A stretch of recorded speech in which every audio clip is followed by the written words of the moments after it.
Hey there, truth seekers. I'm Larry Litton, your guide through the maze of modern politics and power dynamics on liberty, leadership, and lies. Each episode will challenge the narratives, expose the lies, and celebrate the leaders who champion true liberty. Get ready to question, learn, and maybe even change your mind. So let's dive into the truth together. Good Monday morning, ladies and gentlemen. I have another special guest for this week's episode. And like my previous episode, it will be coming to you in two parts. Part one today and part one will be released next Monday. My guest for the next 2 weeks is an individual named Jamie Miller. Mr. Miller has been professionally engaged in Florida politics since 1998, and he has earned a reputation as being a trusted voice in the field. His insights have been featured in nearly every major daily newspaper in the U.S., and he has appeared on live radio programs, including Radio Free Russia, as well as live television broadcasts. Over the years, he has spoken with many diverse audiences, from intimate groups to large gatherings. He is married to Jennifer Bash and enjoys spending time with her 2 adult sons, daughter-in-law, and 2 granddaughters. Mr. Miller's passion for national and state politics, political news, and community engagement continues to drive his work and interests. Some of Mr. Miller's professional highlights include that he served as the former executive director of the Republican Party of Florida. He was also the campaign manager during a U.S. Senate campaign and in crisis for a sitting member of Congress. He was also the director of field operations for Florida's pivotal 2000 election and recount, along with many other accolades that I will get into next week. Like most of my interview episodes, right after the podcast intro, we're going to dive right into the discussion. The discussion this week will not be presented in 2 separate segments as I usually do when I'm doing a solo discussion. It just makes the show easier to listen to without interruption. With that, let's take a stand in the arena with Mr. Jamie Miller this week, folks, and get on with the show. Welcome to Liberty, Leadership, and Lies, the podcast where we unravel the complex web of politics, power, and deception. Each week, we dive into the stories behind the headlines, exploring how liberty is eroded and the selfishness of our political leaders, as well as the lies that shape our world. Join us as we dissect the truth from fiction by examining the tactics used by the new aristocracy, the political class, at the local, state, and national levels of government as we dare to challenge the status quo. Get ready for thought-provoking discussions, exclusive interviews, and a journey into the heart of what really drives our society. Liberty, Leadership, and Lies, where your understanding of the world begins to change.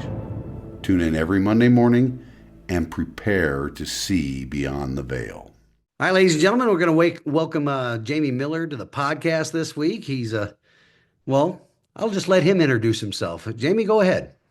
Hey, I'm about a 30-year political consultant, mostly in Florida. I've run campaigns in North Carolina, West Virginia, and Mississippi as well. I'm a former executive director of the Republican Party of Florida. I'm a veteran of the 2000 presidential race in Florida and recount. So if you're of a certain age, you might remember that. People are getting older and older not remembering that. And I was a senior advisor in Florida to Newt Gingrich's presidential campaign. And I currently am a political consultant, but I also write a Substack called Reasonable Arguments. And my wife and I have a podcast on your favorite platform of that same name, whether it's Rumble, Spotify, YouTube, Reasonable Arguments. And I'm also the author of American Speeches That Changed History. Oh, sweet. So definitely a varied background, but heavily into the political scene there. And I could have probably used a consultant when I ran for office twice in Tennessee, but and it's a whole nother topic. I'd say that the reason why you hire a consultant is there's not a business college in the world that teaches a business model where you start at zero and you raise thousands, tens of thousands, or millions, depending on the size of the race, of dollars, end at zero, and are successful. So you know, most business models, if you end at zero, you are out of business. So when, how, and what you spend your money on really kind of matters, and it is a little bit of a science. And I'm a very research-based consultant. I try to make sure, let's say if somebody's running a race is 100,000, I categorize it. So, 80%, 70 to 80% of that is direct voter contact. Mhm. A percentage of that is research and polling, a percentage of that is office supplies and junk and events, and a percentage of that is fundraising, right? So I try to make sure that all that kind of melds together into a formula that breeds success. Oh, sweet. All right, well, so let's just go in, get into the meat of it. So you've been a vocal about transparency in government. So how do you see the GOP's recent shift towards populism with, President Trump affecting our traditional commitment to limited government? So yeah, there's I kind of like what Donald Trump is doing with and I consider myself a legacy Republican, which is I think some people would call it something else, but I've been involved for 30 years. Donald Trump's presidency is going to be 4, and I'm going to be a Republican and an activist probably till the day I die. So hopefully long after Donald Trump's no longer president, I'll still be involved in Republican politics. And so so yes, I love what he's doing. I love the transparency of Doge. Um, you know, the, I do think that part of that is limited government. I think there's a big difference between his first term and what we've seen so far in the second term. We're only a month in, but in the first term, I think you saw kind of him add a lot of DC folks onto the team, and he kind of practiced the politics of subtraction. And here in the 2024 campaign, and certainly this first month, he's been practicing the politics of addition. And I think that's a major pivot for between the two terms. You look at people like Tulsi Gabbard, Robert F. Kennedy, and Elon Musk are the three big ones, but there are others who probably would not have been involved in that first administration because of what I call the difference in politics of subtraction and addition. I try to break it down to easy terms. It's certainly more complicated than that, but that's the way I like to explain it.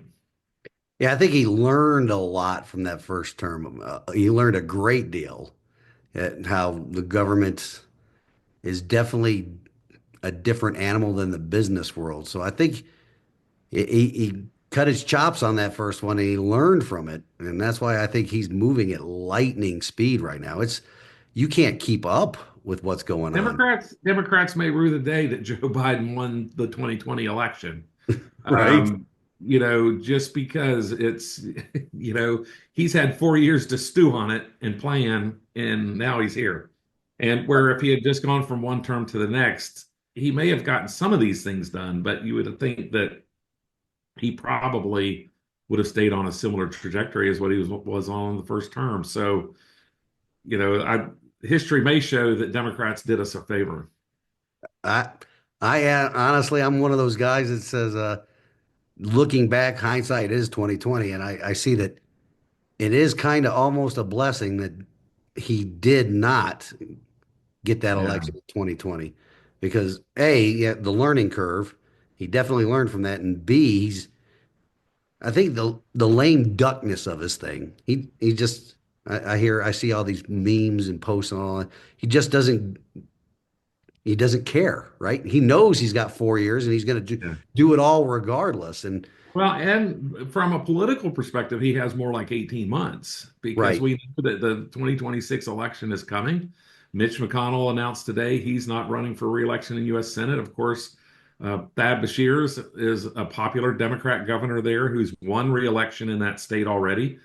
He is term limited in 2027. And so you would think that he would be a formidable Democrat opponent in what should be remain a red seat. But Bashir's is probably the one and only Democrat in Kentucky who right. can win that U.S. Senate seat. But he certainly can win it. Yeah, let's be interesting to see the fundraising that he's going to be engaging with between now and then. But I find it amazing that a state that can give us Rand Paul and Thomas Massey can also give us Mitch McConnell. Well, Mitch McConnell's been there a long time, and I hope history and Republicans will treat Mitch McConnell, with the respect he deserves, because, while his most recent votes have not been what we would appreciate, we certainly do not have the U.S. Supreme Court we have today, and we probably don't have about 140 federal judges appointed during Trump's first term without him. And Absolutely, we got so to give him credit where credit's due. That Right. And so I just, I'm willing to be critical where criticism is due, but there's also a lot of credit due there. And there's nobody who knew the rules better than Mitch McConnell, and he certainly used them to maximum advantage in Trump's first term, especially with those judicial appointments. right, and the staving off of Barack Obama's last appointment, 100%. right? So you mentioned you're kind of like an old school Republican from the old guard. So people call him I've been involved since Democrats were in charge of Florida. And we Okay. we took complete control of the Florida government in 1998. So we won the cabinet, the state house, and state senate in 1998. And in the 2000s, since 1998, we've only had two Democrat non-incumbents win statewide office, and they both served just one term. Right. I was a registered voter in Florida for many, many years. And where'd you live? Uh, Merritt Island, Cape Canaveral Oh area. yeah, yeah, great spot. Yeah, I was stationed there twice, and that's where my wife and I met and got married and all of that. But going back They to have a the, great zoo over there. The Brevard Zoo is one of the best. yeah, I haven't been there in, well, years. Last time I was stationed there was, I was there from 2006 to 2008. Oh, great. And then, Well, thank you for your service. well, thank you for your support. So the GOP, I think right now is seeing a growing divide between, the establishment wing and the more radical factions. But from your perspective, what's driving this internal tension? Is it a strength or a weakness for our party? Yeah, so I always say it's much ado about nothing, and not that it's nothing, but since Barry Goldwater in 1964, about every 12 to 16 years, Republican Party has gone through a more or a conservative influx. We had Reagan in 1980, brought in a lot of young people. That's when I first started paying attention. I wasn't a voter yet, but I started paying attention with Ronald Reagan in 1980. I kind of came along under Newt Gingrich in 94. And then you had the Tea Party 16 years later in 2010. You had Trump in 2016, but I'm going to say let's skip ahead to 2024, 14 years after the Tea Party, where you have this Make America Great Again movement or America First movement. And just like me in 1994, I thought, hey, I'm here. I'm here to save the day. I'm here now, guys. Mm, I'm the one. You can start doing things my way because you guys have been screwing it up, right? And right. so I don't blame people who look at the Republican Party and look at it as chaotic. Even those people in Florida who look at, even though we've been in control and been able to maintain majorities for 25 years or 27 years, and coming to the party, I've always welcomed people with open arms. The Tea Party, I've always been somebody who's like, listen, if you want to come, yes, please join it. I'm not right because I've been here forever, Mm, but you're not right because you're brand new. We have to continue to work together, and these factions are going to have to work together if we're going to be successful throughout Trump's term and certainly in 2028. And so, while Trump will have a great sway over primaries and things like that in 2026, it's going to be that 2028 and beyond. And I'm somebody who just welcomes all comers and says, hey, listen, I hate the word rhino. Just because you disagree with me on this one issue doesn't, I think it's a weak argument when people disagree to say, oh, or you voted this way and now we're going to primary you. I'm not saying we shouldn't have primaries. I'm just like, listen, there's a finite amount of resources.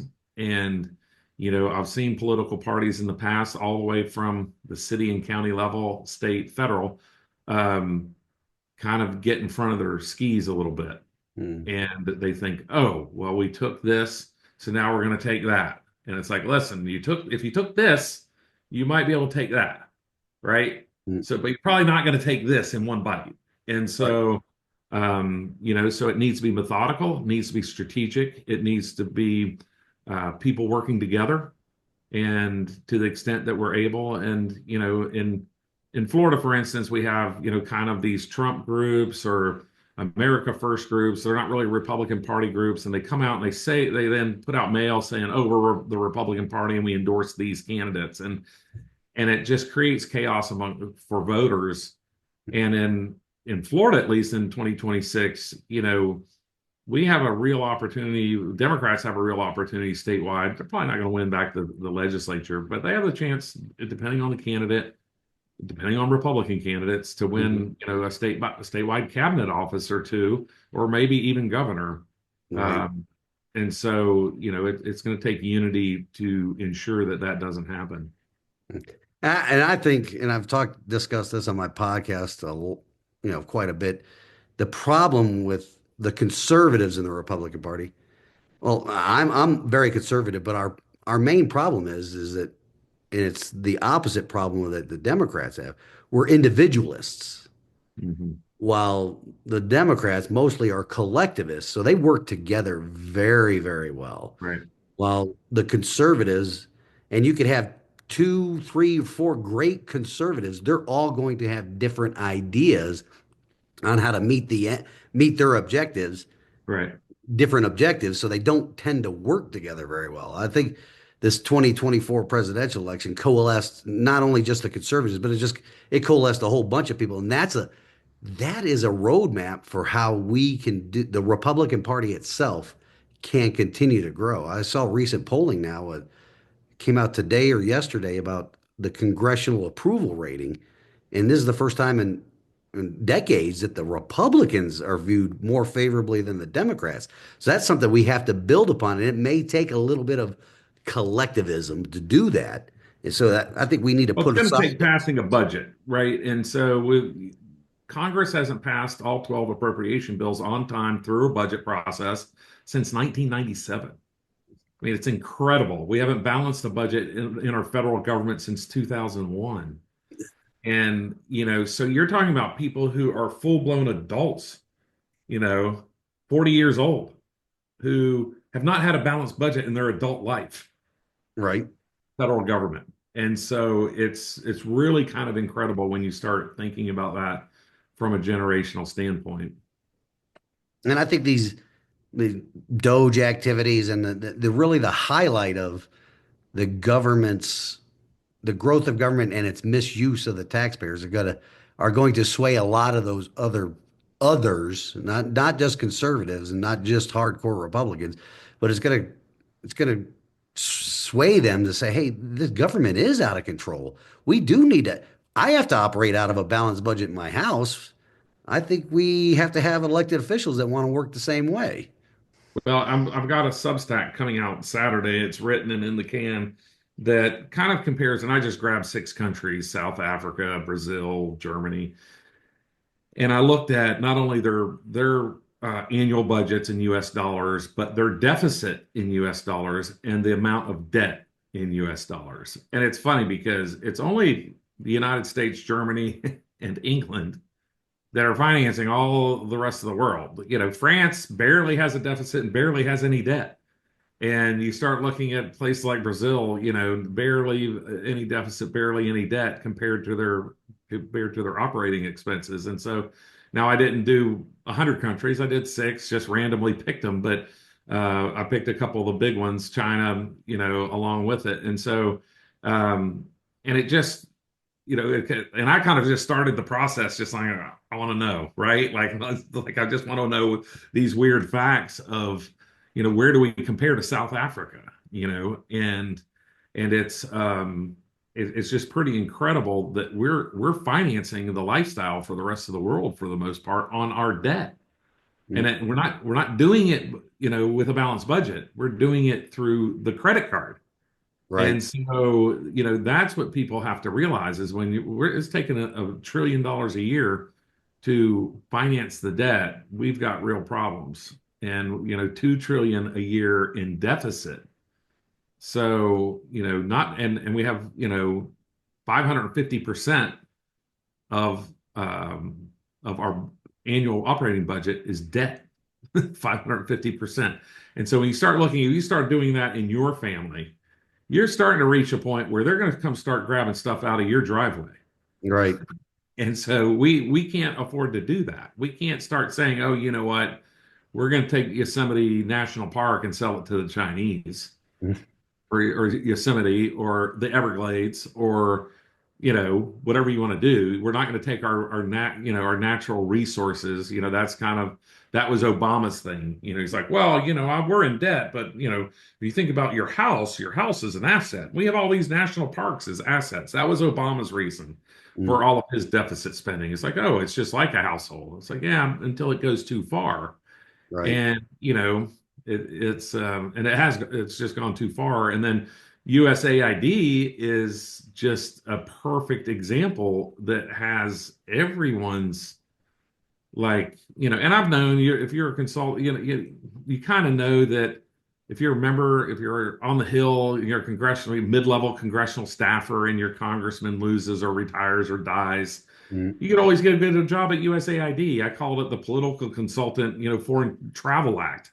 And, it's always there for you. You can always go there and, I encourage people to go to LinkedIn, their own LinkedIn, type in USAID, just search USAID and look at the 10 people who have USAID in their resume. Mm. And I guarantee you seven of them are from the Obama administration. Wow. And or that's what it turned up on me when I did that. Now there was one person I found who was a 25-year employee out of the top 10, out of the 10 people who showed up on my LinkedIn. And then there were a couple from either a Republican congressional staff or the first Trump administration. But USAID is something that both sides have used to kind of plant people. Oh, you're kind of a consultant, go there, and then when you get the right campaign, you can come back out and run the political campaign and join the White House again or do whatever. And some of them just stay there because it's just, I'm traveling the world, I'm making good money, I'm not paying taxes as an expat. I'm traveling first class, staying in all these first class hotels, and once a week I stop and take pictures with school children, telling everybody I'm taking democracy to the far corners of the world. And now we know that they weren't taking the Biden administration wasn't taking democracy to the four corners of the world. They were taking extreme liberal policies, presenting them to the rest of the world as commonplace in America. Right. And the things that they were presenting to the rest of the world as commonplace in America just were lies. Mm. All the DEI stuff, and Go it's down the list. Go down it's the list. I mean, it's terrible. insanity. Mm. Insanity.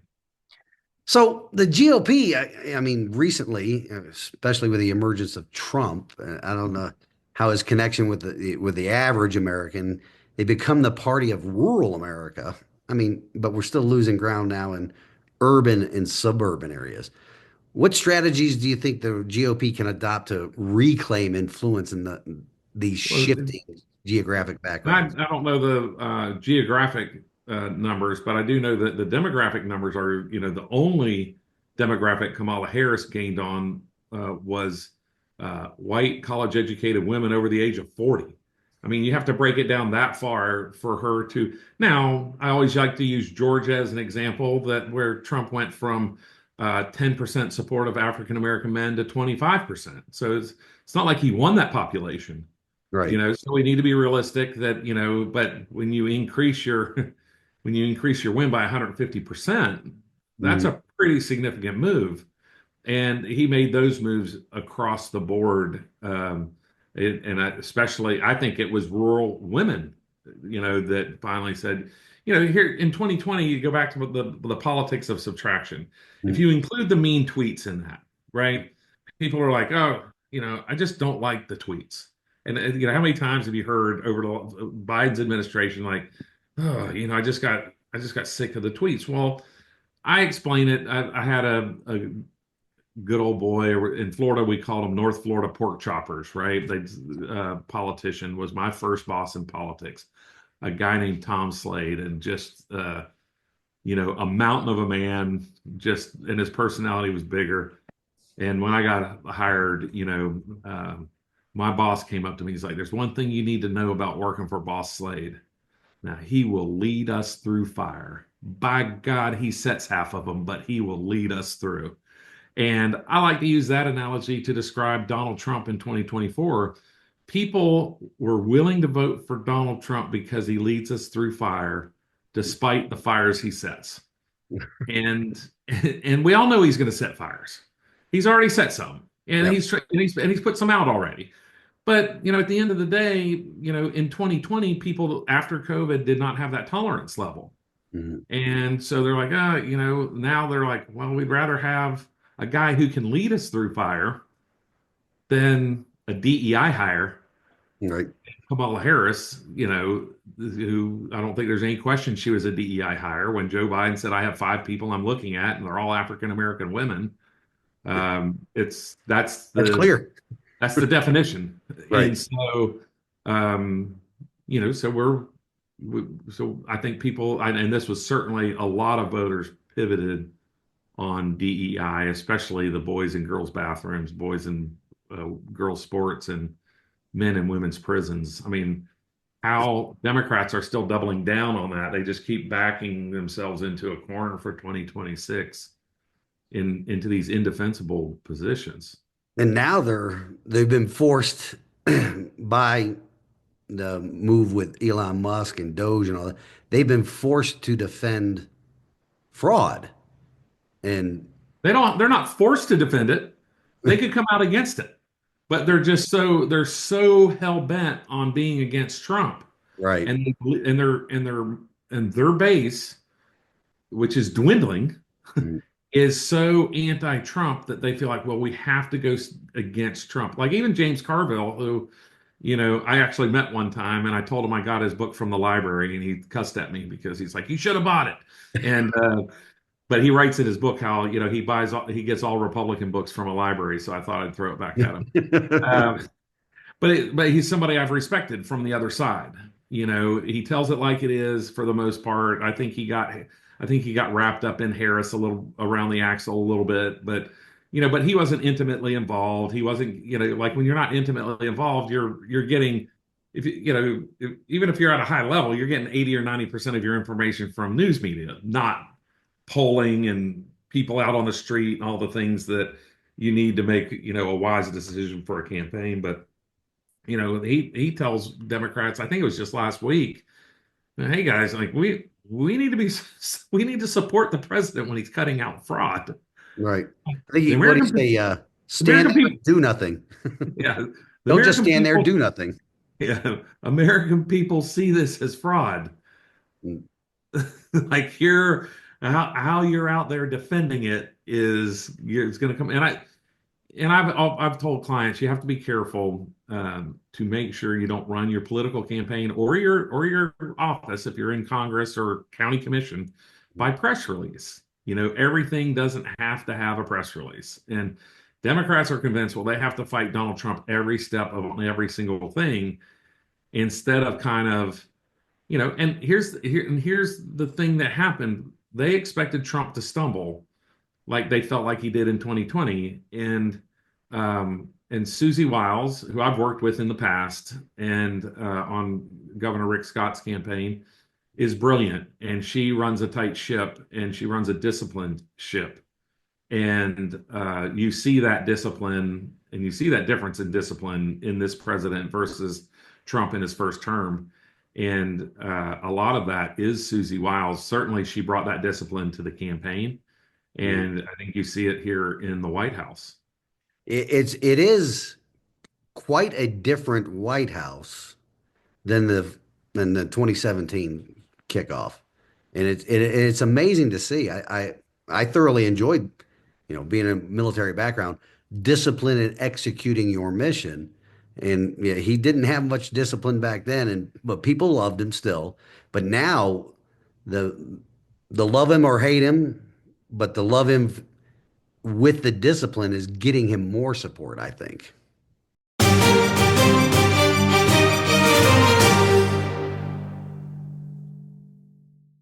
Well, folks, that wraps up part one of this two-part interview with Mr. Jamie Miller. I sincerely hope you're enjoying the discussion so far, and I'm looking forward to the conclusion in next week's episode. You can find Mr. Miller at his website of reasonablearguments.com. On his webpage, you can find a link to his best-selling book, which we'll mention next week, along with numerous articles he has written. Now, this week's wisdom from God's Word comes to us from the book of Proverbs, chapter 15, verse 22.